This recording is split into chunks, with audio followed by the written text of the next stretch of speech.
कमाल का बदन है तुम्हारा। अरे बोल नहीं सकती हो, सुन नहीं सकती हो, समझ तो सकती हो ना। कहाँ लगी छोटे का?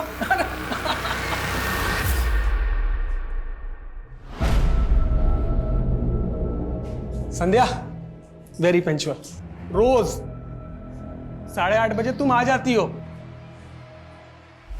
हाँ हाँ शुरू करो।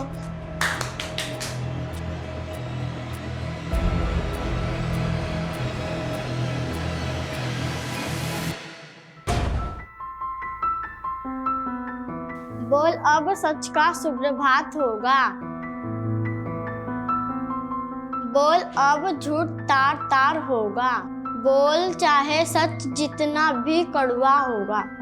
बोल अब सच न बेआवाज होगा। एक तरफ जहां लोग नाइंसाफी के खिलाफ मुंह तक नहीं खोलना चाहते, वहीं ऐसे लोग जो बोल नहीं सकते, सुन नहीं सकते, एक ऐसी नज्म, एक ऐसी पोएम रिसाइट कर रहे हैं जिसका टाइटल ही है बोल। और सबसे बड़ी विडंबना तो ये है कि जब इस तरह के लोग मुसीबत में होते हैं तो उनको समझने वाले बहुत कम होते हैं। आज भी जब इस केस के बारे में सोचता हूं तो थोड़ा जज्बाती हो जाता हूं, क्योंकि इस केस में गुजरा एक एक दिन ऐसा था जिसे जिंदगी में कभी भुलाया नहीं जा सकता।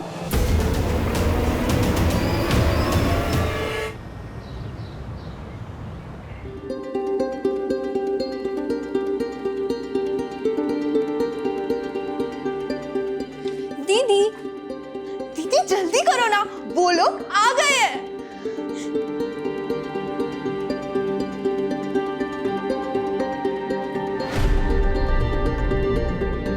हाँ हाँ दीदी, अब तो एकदम मस्त लग रहे हो। मेरे होने वाले जीजू ना लड्डू हो जाएंगे।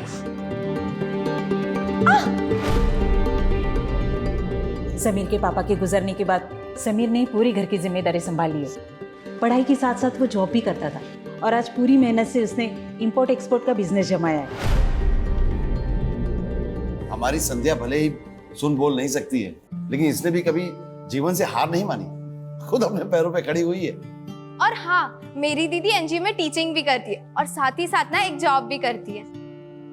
काजल, बुरा मत मानिए, वो क्या है ना, थोड़ी मुंहफट है ये। मैं क्या बोल रही थी, समीर को संध्या से बात करनी थी तो। हाँ हाँ काजल बेटा, जाओ इन्हें टेरेस पर ले जाओ।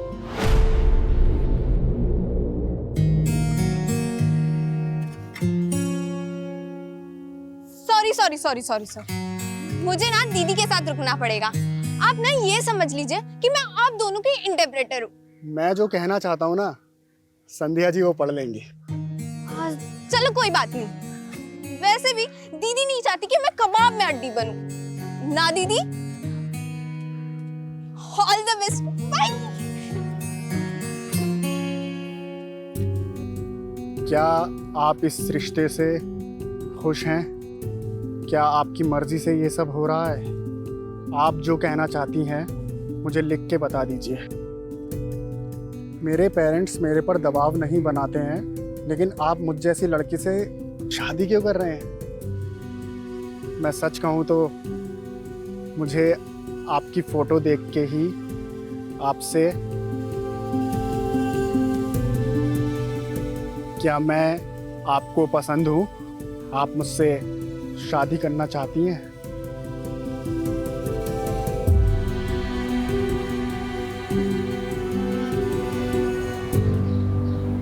बेटा नाश्ता ले आओ। गोपाल जी, समीर की माँ कह रही थी कि 25 दिन बाद ना शादी का बहुत अच्छा मुहूर्त है। लेकिन इतनी जल्दी शादी की तैयारियां कैसे होंगी? सब हो जाएगी। अच्छा, तुम भी इतनी जल्दी शादी नहीं करना चाहती? आप कुछ महीने और हमारे साथ रहना चाहती है, इतने जल्दी विदा नहीं होना चाहती। बेटी को एक दिन घर से विदा होना ही पड़ता है। भगवान करे तू जहां भी रहे खुश रहे।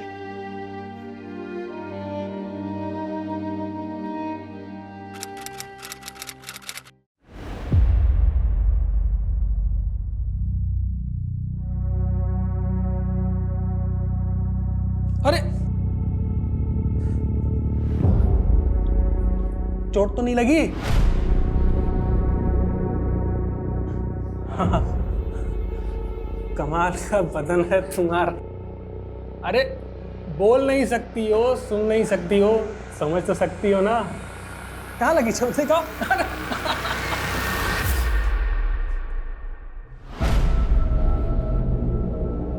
संध्या वेरी पंचुअल, रोज 8:30 बजे तुम आ जाती हो। हाँ हाँ शुरू करो।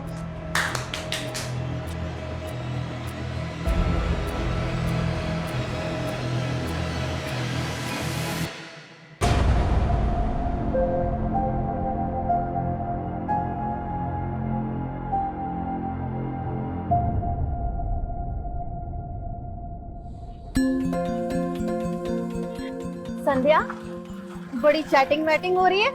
लगता है समीर तुझे बहुत पसंद आ गया है। आए हाय, शर्मा रही है। सिर्फ चैटिंग ही हो रही है या डेटिंग भी हुई? 2 बार? वाह, वैसे डेटिंग पे क्या हुआ? किस विस हुआ?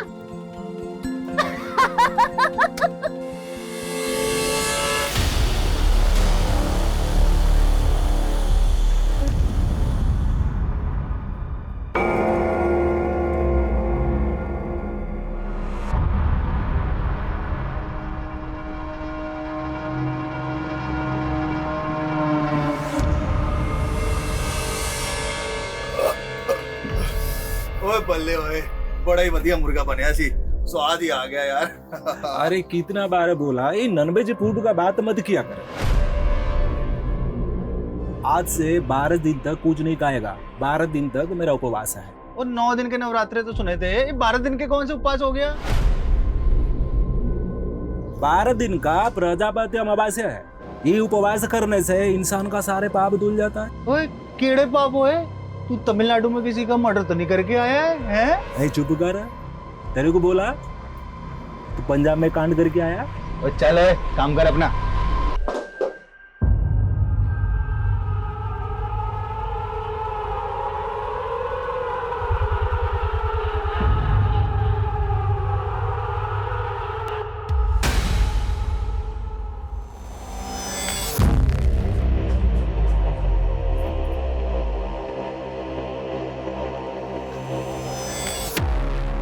चोर साले, चोरी करने लग गया तू? ये क्या कर रहे हो सेठ जी? मैं तो गहने ठीक से लगा रहा था। झूठ मत बोल, संध्या ने मुझे सब बताया।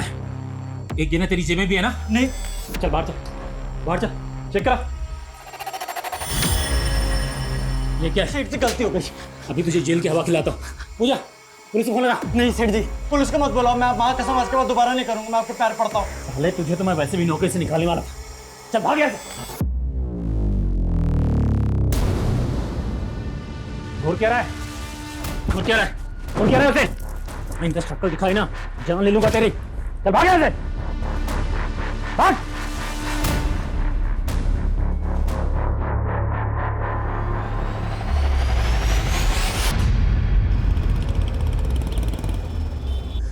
ये संध्या अभी तक क्यों नहीं आई? इतना लेट तो कभी नहीं होती थी। पापा, मैंने आपके फोन से कई बार मैसेज किया, लेकिन दीदी जवाब ही नहीं दे रही है। एक काम करो ना, उसे वीडियो कॉल करके पूछो कि वो कहाँ पहुंची।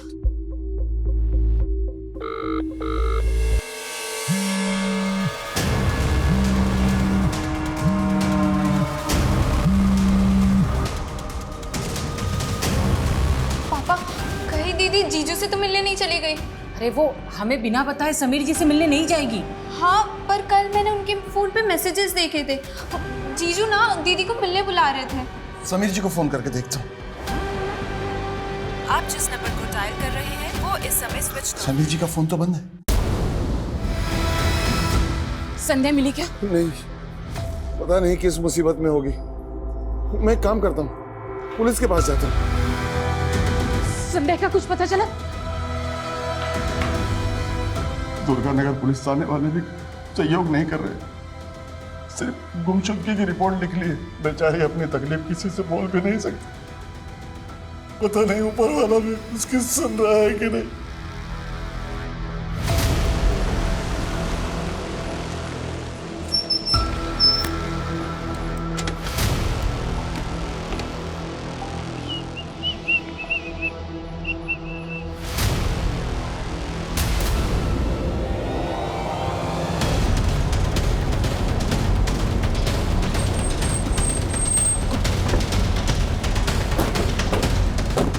कॉलर ने इसी माइलस्टोन के पास लड़की की डेड बॉडी देखी। चेक करो सर। सर लाश यहाँ पे।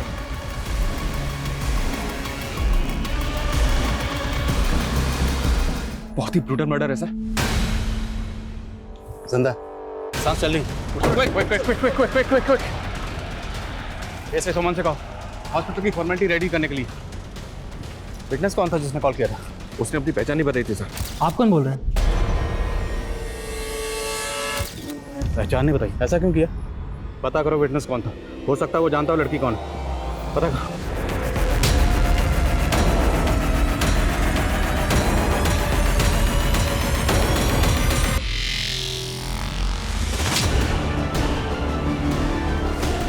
जी सर, मैं हॉस्पिटल में ही हूँ। ठीक है सर, मैं अपडेट करता हूँ आपको। जैन सर। जय सर इलाज शुरू हो गया, लेकिन लड़की की हालत बहुत क्रिटिकल है। कुछ कहा नहीं जा सकता सर, वो बचेगी भी या नहीं।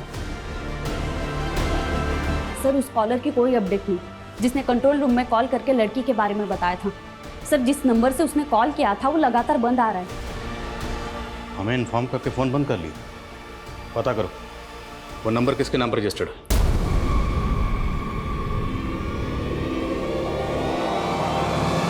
सर लड़की के साथ इतनी ब्रूटैलिटी हुई है कि मुझे उसको जिंदा देख के भी ताज्जुब हो रहा है। सर ऐसा किसी के साथ कोई कैसे कर सकता है? रेप नहीं, शायद गैंग रेप। रेप के बाद लड़की के प्राइवेट पार्ट को बुरी तरीके से डैमेज कर दिया। हाथों की सारी उंगलियों में फ्रैक्चर्स हैं। कांच के टुकड़े मिले हैं वहाँ से। लगता है कांच की बोतल घुसा दी। लड़की होश में कब तक आ जाएगा? सर जिंदा लाश की तरह है। अभी कहा नहीं जा सकता कि वो सर्वाइव करेगी या नहीं।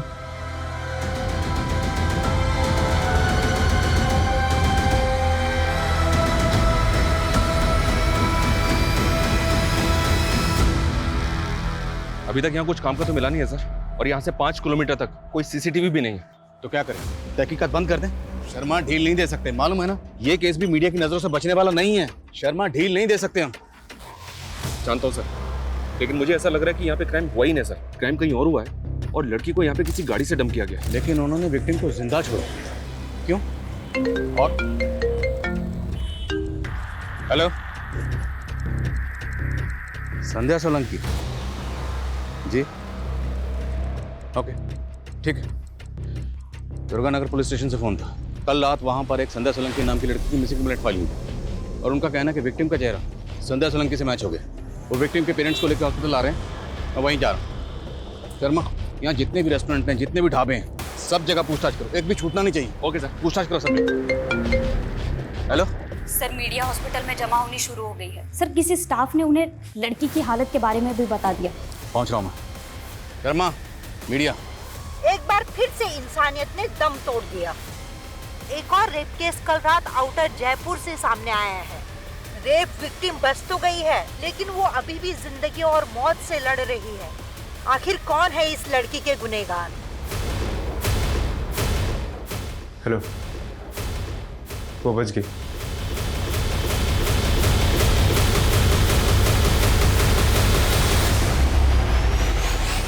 साहब, दुर्गानगर पुलिस वालों से मैंने बहुत कहा कि कुछ कीजिए, लेकिन उन्होंने कुछ भी नहीं किया। मैंने हाथ जोड़े उनके कि मेरी बेटी बोल सुन नहीं सकती, कुछ नहीं किया उन्होंने। संध्या बोल सुन नहीं सकती? नहीं साहब। गोपाल जी समझ, ये बताइए क्या आप लोगों को किसी पर शक है? साहब हम सीधे साधे लोग हैं, हमारा कौन दुश्मन होगा साहब? आपने संध्या को जब आखिरी बार सही सलामत देखा था तो घर से कहाँ गई थी? कल सुबह वो एक एनजीओ में अपने जैसे दिव्यांग बच्चों को पढ़ाती है। 8:30 से 10:30 बजे तक, और फिर अपनी नौकरी पे जाती है। नौकरी करने कहाँ जाती? साहब वो एक गहने जेवर की दुकान पे। दुकान कहाँ पे? वानी विहार में। वानी विहार? आप रहते हैं दुर्गानगर में और दुकान है वानी विहार में, लेकिन संध्या हमें जख्मी हालत में सीकर हाईवे पर मिली, जो इस रूट से बिल्कुल अलग है। वो घर से काम पर कैसे आती जाती थी? साहब वो वानी विहार रिक्शे में आती जाती थी।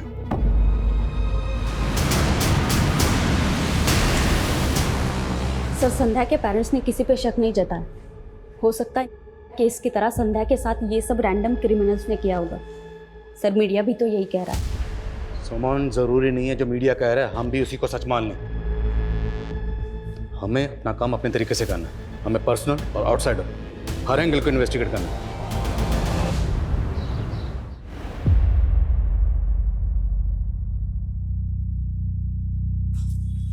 ये लो तुम्हारा टिफिन। क्या हुआ? समीर आज पढ़ने नहीं गई?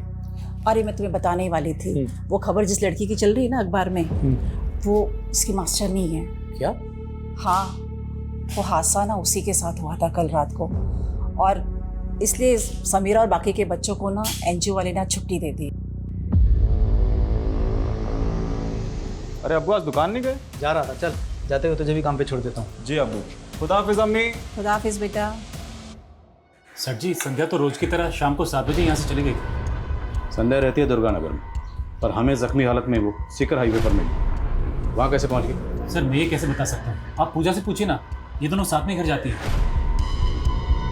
हाँ सर, हम एक साथ ऑटो में घर जाते हैं, लेकिन कल मुझे कहीं और काम था इसलिए वो अकेले चली गई। इस एरिया में जितने भी ऑटो वाले हैं सबसे इंक्वायरी करो। ज्वेलरी शॉप से लेकर क्राइम सीन तक जहाँ भी सीसीटीवी है, मुझे कल की सबकी फुटेज चाहिए। क्या संध्या पे किसी लड़के की बुरी नजर थी?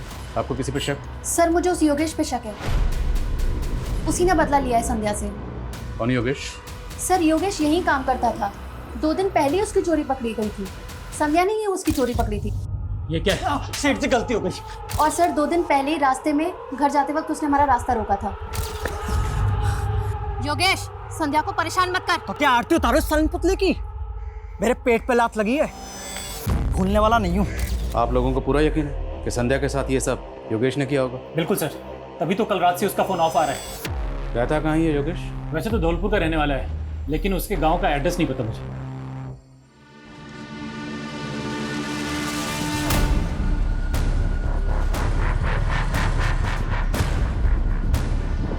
सर संध्या तो उस दिन भी हर रोज की तरह क्लास खत्म करके चली गई थी 10:30 बजे। तुम्हें कुछ तो हिंट होगा कि संध्या के साथ ऐसा कौन कर सकता है? सर हमें तो समझ में ही नहीं आ रहा कि एक बेजुबान लड़की के साथ कोई ऐसी हरकत करेगा। समीर बेटा,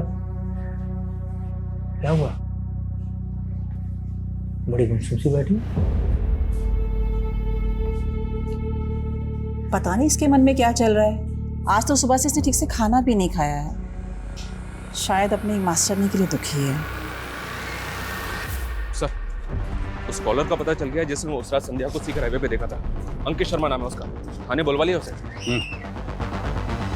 सर मैं उस लड़की को बिल्कुल नहीं जानता। वो तो जब मैं उसे वहाँ देखा मुझे लगा वो मर गई है, इसलिए कंट्रोल रूम फ़ोन कर दिया। कंट्रोल रूम फ़ोन किया लेकिन अपने बारे में कुछ नहीं बताया। फिर उसके बाद अपना फ़ोन स्विच ऑफ कर लिया। क्यों? सर वो मुझे ब्लड फोबी है और मैं ज़रा सा भी खून देखता हूँ तो बेचैन हो जाता हूँ। और वो लड़की तो खून से लथपथ थी सर। मुझे चक्कर आ गया सर। मैं बार बार उसके बारे में बात नहीं कर सकता सर। अभी भी उसके जिक्र से मेरे बदन कांप रहा है सर। रिलैक्स। और क्या देखा तुमने? सर मैंने कुछ नहीं देखा सर। देखो अभी प्यार से बात कर रहा हूँ। अगर मुझे बाद में पता चला कि तुमने कुछ झूठ बोला था तो फिर बहुत बुरा होगा। सर मैं क्यों झूठ बोलूँगा सर? सर मैंने ही फ़ोन करके आप लोग को इन्फॉर्म किया और उसकी जान बचाई सर। ठीक है, जाओ। नजर रखो इस पे। वारदात वाली रात इसकी एक्टिविटी चेक करो। हो सकता है इस क्राइम में शामिल हो, पर हमें फ़ोन करके इन्फॉर्म करना इनकी प्लानिंग का हिस्सा है।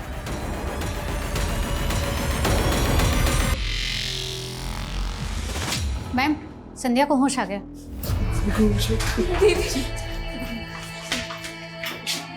दूर रही। क्या हालत कर दी है मेरी बच्ची की। आप ठीक हो ना?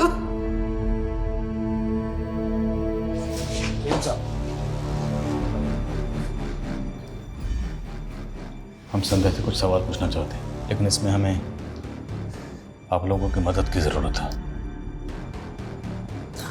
काजल बेटा, साहब जो भी बोले ना, तू संध्या से पूछ के बता। काजल बेटा, हम ये जानना चाहते हैं कि आपकी दीदी के साथ जिसने ये किया, क्या वो उसे जानती है? प्लीज। दीदी, आपके साथ जिसने ऐसा किया, आप उसको चाहती हो?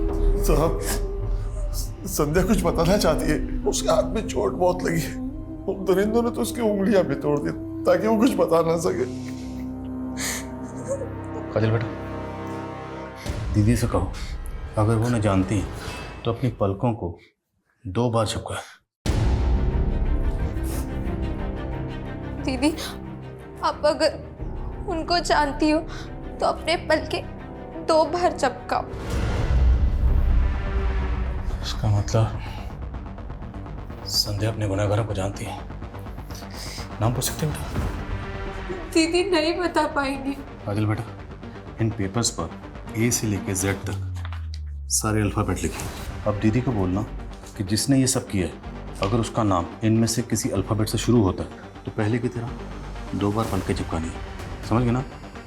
दीदी, उसका नाम ए से शुरू होता है। नेक्स्ट पूछो। बी।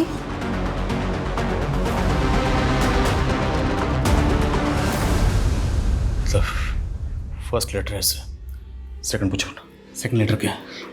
एस के बाद दूसरा अल्फाबेट।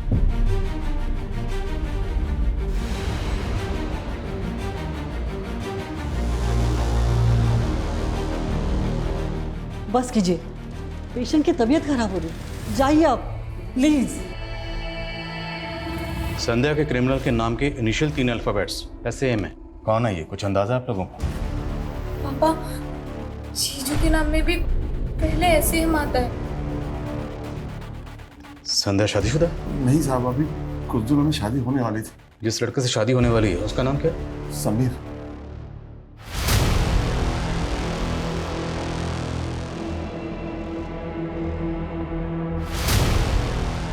गोपाल जी, समीर और उसकी माँ दोनों के फोन बंद हैं और हमें पता चला है कि समीर तो अकेला रहता है, उसकी माँ उसके साथ रहती नहीं है। माँ गांव में रहती थी, वो इस रिश्ते के लिए यहाँ आई थी।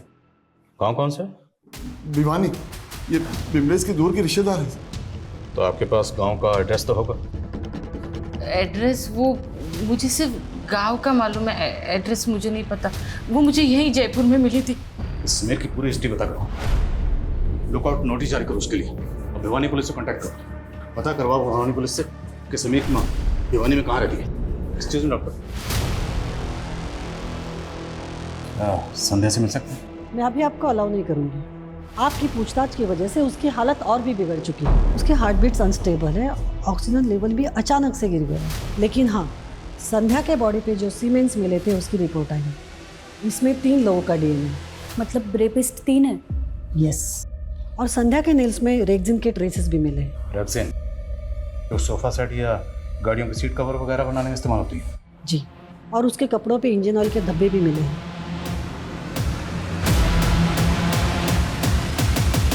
नहीं सर, कुछ भी नहीं है। इस एरिया में कोई भी गैरेज नहीं है सर। ये एरिया रात में काफी सुनसान भी रहता है। यहाँ सिर्फ हैवी वेट व्हीकल्स और बसेज ही चलती हैं। आसपास इंक्वायरी भी की लेकिन कोई विटनेस नहीं मिला। संध्या के नेल्स में रेक्सिन के ट्रेसेस मिले। उस तरह का रेक्सिन गाड़ियों के सीट कवर बनाने में इस्तेमाल होता है। तो सर शायद संध्या का रेप भी किसी व्हीकल में हुआ। इस स्ट्रगल के दौरान रेक्सिन उसके नेल में आ गए। मीडिया इस केस को किस से जोड़ रही है? केस में भी तो यही हुआ था सर, चलती बस में रेप हुआ था। केस में क्रिमिनल रैंडम थे, लेकिन यहाँ संध्या क्रिमिनल को जानती है। उनमें से एक का नाम SAM से शुरू होता है। सैम समीर से मैच होता है, लेकिन संध्या के जान पहचान के जितने भी लोग हैं सबके बारे में पता करो और उसके फ़ोन की कॉन्टैक्ट लिस्ट भी स्कैन करो। देखो कि किस किस का नाम SAM से शुरू होता है। और यहाँ से 7 किलोमीटर दूर जो टोल नाका है उसकी CCTV फुटेज स्कैन करो। विटनेस ने हमें फ़ोन किया था रात के 12 बजे के आसपास। रात को 12 बजे के आसपास उस टोल नाका से जितनी भी गाड़ियाँ गुजरी हैं सबकी लिस्टिंग करो, सबको स्कैन करो। एक भी गाड़ी छूटनी नहीं चाहिए।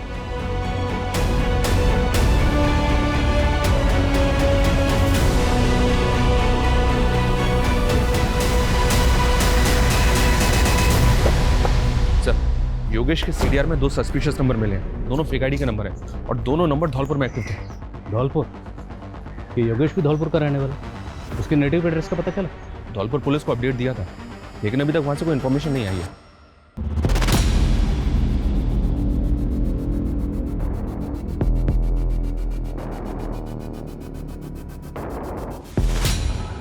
और हम सिर्फ योगेश और समीर तक नहीं रुक सकते। संध्या जिस ऑटो रिक्शा में ट्रैवल करती थी, सब ड्राइवर्स को इकट्ठा करो, सबका डीएनए लो। ये इलाके के जितने भी हिस्ट्री शीटर्स हैं, सेक्स ऑफेंडर्स हैं, सबका डीएनए लो। सर मैंने ही आपको इन्फॉर्म किया और आप मेरा ही डीएनए ले रहे हैं। मैंने कुछ नहीं किया सर। अगर तुमने कुछ नहीं किया है तो फिर डर क्यों रहे हो? काम है सर, संध्या जिस ज्वेलरी शॉप में काम कर रही थी, उस शॉप के बाहर की कई दिनों की सीसीटीवी फुटेज चेक की हमने, उसमें से ये फुटेज मिली है। इस फुटेज में संध्या और पूजा को एक लड़की फॉलो करते हुए दिख रही है। क्या आप इस लड़की को जानते हो? नहीं मैडम। नहीं सर, मैं इस लड़की को नहीं जानती, पहले कभी भी नहीं देखा। किसी भी सूरत में पता करो कि लड़की कौन है। हो सकता है लड़की संध्या को जानती हो, और ये भी चांसेस हैं कि लड़की खुद इस कांड में इन्वॉल्व है।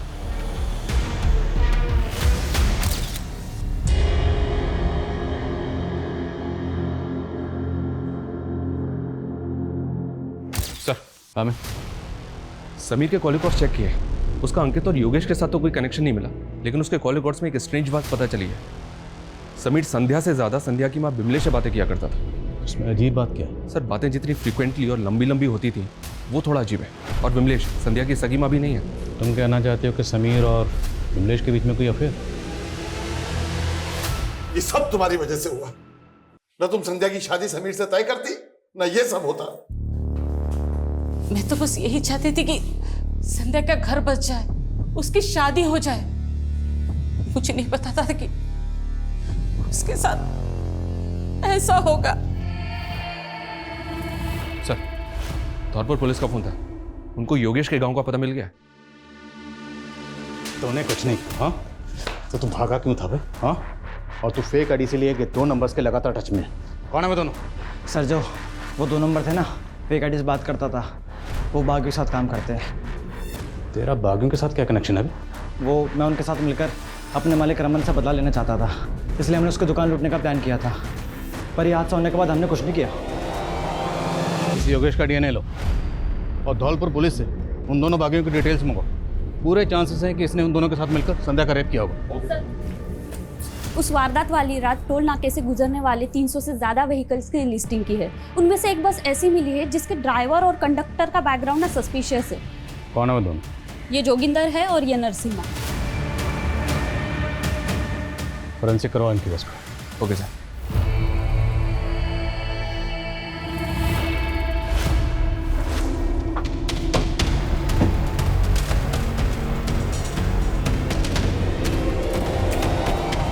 सर, हमें बेकार में फंस गया। हमें पता नहीं हमारे बस में कोई कांड करके चला गया। हम कुछ नहीं किया। नहीं सर, सब सच बोल रहे हैं सर। हमने कुछ भी नहीं किया सर। हमारी बस खराब हो गई थी तो हम उसको अड्डे पर खड़ी करके चले गए, और अगले दिन जब सुबह आए तो हमने देखा कि बस के अंदर खून था सर। सर, बस में एक मोबाइल भी मिला, मोबाइल कचड़े के साथ फेंक दिए।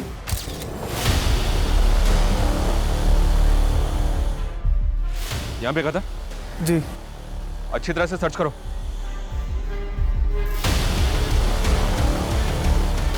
सर,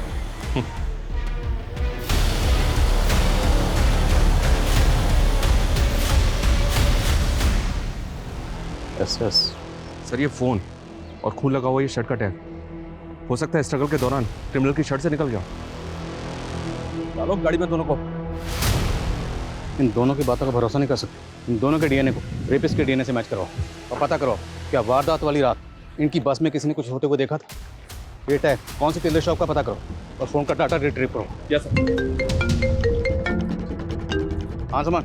सीसीटीवी फुटेज में संध्या और पूजा का पीछा करने वाली लड़की का पता चला है दिल्ली पुलिस से। सर, उसका नाम पायल राय है और वो एक प्रोस्टिट्यूट है। प्रोस्टिट्यूट? जी हाँ सर। 2 साल पहले दिल्ली पुलिस ने उसको एक ब्रॉथल से रेस्क्यू किया था। थाने बुलवा। सर, मेरा इस क्राइम से कोई लेना देना नहीं है। वो मैं समीर की वजह से संध्या से मिली थी। आप जानते हैं समीर को? जी, बहुत अच्छे से जानती हूँ। शादी की थी मैंने उससे, उसके कारण मैंने अपनी फैमिली को छोड़ दिया। उस कमीने ने मेरा सौदा करके मुझे बेच दिया। सर, बड़ी मुश्किल से लाइफ नॉर्मल कर पाई हूँ, लेकिन कुछ दिन पहले मैंने संध्या को और समीर को मार्केट में देखा था। मुझे यकीन हो गया था कि वो संध्या के साथ वही करता जो उसने मेरे साथ किया। मैंने पता किया, संध्या उसी मार्केट में एक ज्वेलरी शॉप में काम करती है। मैं संध्या को सब कुछ बता देना चाहती थी, लेकिन उससे मिलके पता चला वो बोल सुन नहीं सकती, इसलिए मैंने उसे लिख के सब कुछ बता दिया था। फिर हम दोनों ने उसको रंगे हाथों पकड़ने का प्लान बनाया। लव यू संध्या। क्या हो गया संध्या? तुम बहुत पागल बना लिया तुमने संध्या को, लेकिन अब और नहीं, इसको हम पुलिस के हवाले करेंगे। पुलिस? हमने तो सोचा था उसको अरेस्ट करवा देंगे, लेकिन वो भाग गया। सर यही है दुकान है, SS टेलर्स। दुकान तो बंद है। हाँ सर, लेकिन मैंने मालूम किया इस दुकान का मालिक यहीं पास में रहता। ये समीर को तो अपना दूर का रिश्तेदार बता रही थी, और जिससे संध्या की शादी करवाना चाहती थी वो एक नंबर का धोखेबाज आदमी है। कई लड़कियों का सौदा कर चुका है वो। मुझे कुछ नहीं पता। झूठ मत बोल। फोन करती थी ना समीर को बार बार, तेरी बातें होती थी उससे, लंबी लंबी बातें। क्या बातें होती थी? तू भी उसके धंधे में शामिल है? साहब मैं उसे ठीक से जानती भी नहीं, वो तो सावित्री की बातों में आ गई मैं। सावित्री से भी तेरी कोई रिश्तेदारी नहीं, सब पता कर लिया हमने। वो साहब, वो सावित्री है ना, वो लड़का लड़की की शादी करवाती है ना, तो उसने मुझे कहा कि अगर मैं समीर की शादी संध्या से कराऊं ना तो वो मुझे बहुत सारे पैसे देगी। शर्म नहीं आई? अपनी ही बेटी का सौदा कर रही थी। अब सच सच बताओ, सावित्री और समीर कहाँ है? मैं कह रही हूँ मैं कुछ नहीं जानती। सावित्री को कैसे मिली थी? कहाँ मिली थी? संध्या के बाबा संध्या के लिए लड़का देख रहे थे, पता नहीं उन लोगों को कहाँ से पता चला और वो लोग मेरे पास आए। वो लोग कहाँ से आए कुछ नहीं पता, पर मेरे पास सावित्री का एक नंबर है, पर वो बंद आ रहा है साहब। वो नंबर दो।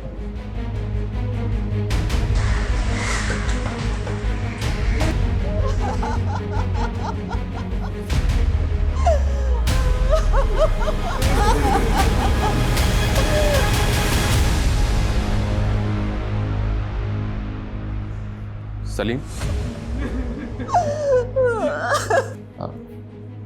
एक मिनट बात करनी है आपसे। माफ कीजिएगा, हमें आपसे इस वक्त पूछताछ करनी पड़ रही है, जरूरी है। वो SS टेलर शॉप आपकी है ना? जी हाँ। दरअसल एक केस के सिलसिले में आपसे कुछ बात करनी है हमें। साहब मैं अभी आपसे कुछ भी बात नहीं कर सकता। तेरी वजह से मेरी बेटी इस हालत में है, तेरी वजह से।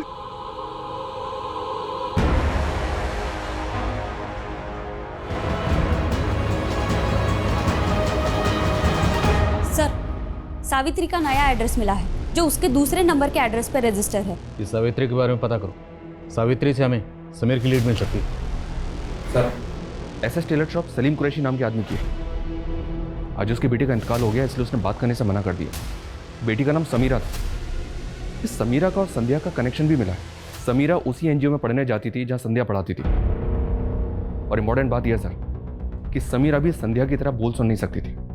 बस में समीरा के बाप की टेलर शॉप का टैग मिला है जिसपे SS लिखा हो। मुझे ऐसा लग रहा है कि ये कोई इत्तेफाक नहीं हो सकता। समीरा, इसके नाम के 3 पहले अल्फाबेट हैं SAN, और ये उसी NGO में पढ़ने जाती थी जहां संध्या पढ़ाती थी। नेचुरल डेथ है? नो सर, सुसाइड किया है। लोकल पुलिस ने ज़्यादा इंक्वायरी नहीं की और ये लोग आज उसको अंतिम संस्कार के लिए भी ले जाने वाले हैं। चलो।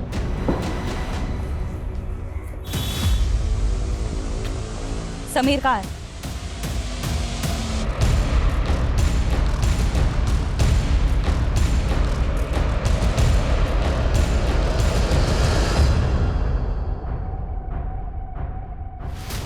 साहब आप फिर वापस आ गए? देखिए, हमारा आपसे बात करना ज़रूरी है। कुछ दिन पहले एक संध्या नाम की लड़की का गैंग रेप हुआ था, और संध्या जिस NGO में पढ़ाती थी वहीं आपकी बेटी समीरा पढ़ती थी। और अब हमें पता चला है कि आपकी बेटी समीरा ने खुदकुशी की है। सर आप कहना क्या चाहते हैं? कहना नहीं, हम जानना चाहते हैं कि आपकी बेटी ने खुदकुशी क्यों की। ये बात तो हमें भी समझ में नहीं आई। समीरा बोल सुन नहीं सकती थी, पिछले कई दिन से गुमसुम थी। समझ में नहीं आ रहा था कि हुआ क्या। समझ में नहीं आ रहा या आप लोग को छुपा रहे हैं? जब तक पोस्टमार्टम नहीं होगा अब बॉडी को दफनाएंगे नहीं। सर ये क्या बात कर रहे हैं आप? सलीम साहब, कानूनी कार्रवाई है, पोस्टमार्टम जरूरी है।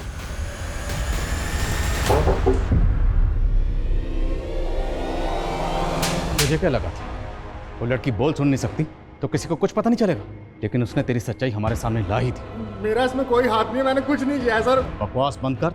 ये बता, तेरे साथ 2 लोग और कौन थे? कोई नहीं था सर। सर मैं ऐसा गंदा काम कभी नहीं कर सकता सर। साले लड़कियों के साथ शादी करता है, उनको धोखा देता है, फिर बेचता है, और ये गंदा काम नहीं है? हाँ, ये ऐसे नहीं मानेगा।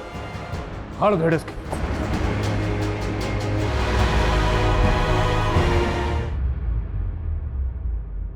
पोस्टमार्टम रिपोर्ट के मुताबिक समीरा की मौत गला दबाने से हुई थी।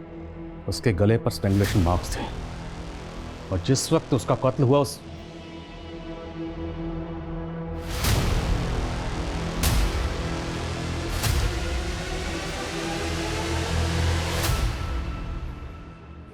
समीरा का कत्ल हुआ था।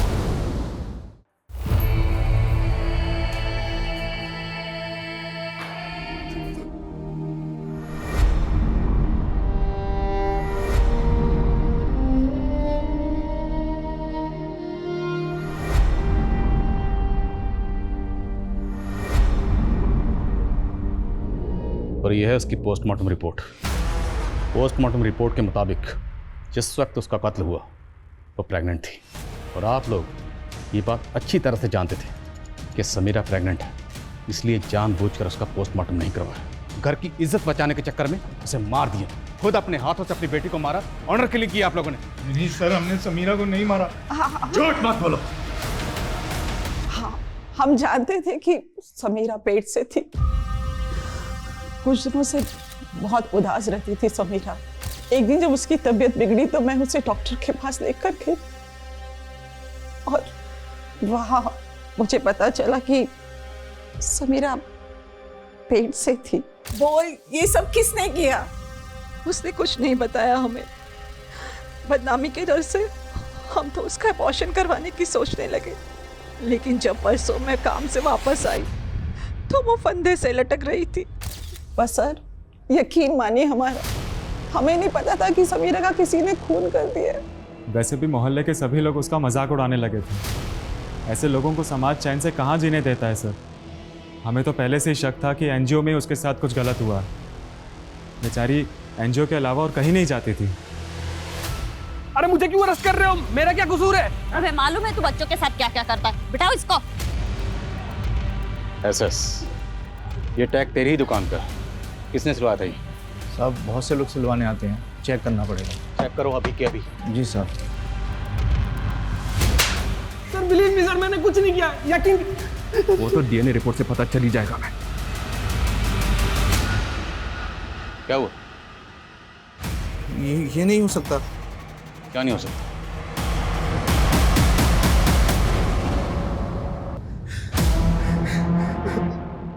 मैं अकेला नहीं था साहब, मेरे साथ जिशान भी था। समीरा का भाई? हाँ साहब, और उसका दोस्त फिरोज भी था।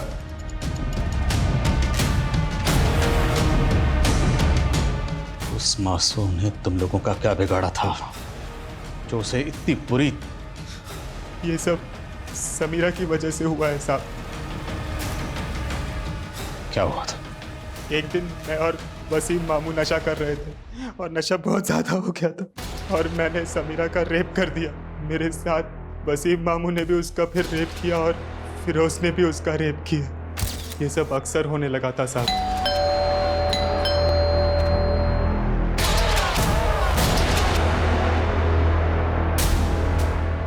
वो नहीं है, बाहर गई, बाहर। उस दिन संध्या ने हम तीनों को समीरा के साथ देख लिया, इसीलिए हमने उसे रास्ते से हटाने का प्लान बना लिया। वो नरसिम्हा और जोगिंदर मुझसे बस ठीक करवाते थे।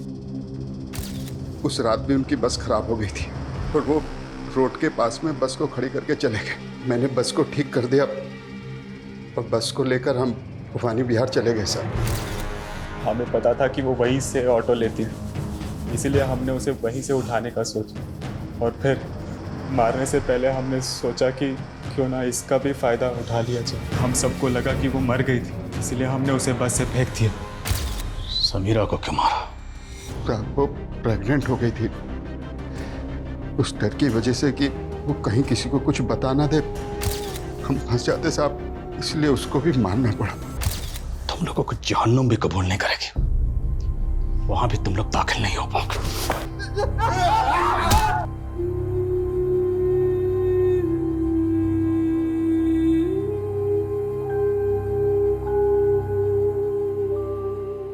सर हमने ऐसे कितने सारे केसेस देखे जिसमें छोटी बच्चियों का उनके अपने ही शारीरिक शोषण करते और वो ये बात अपने माता पिता को भी नहीं बता पाते।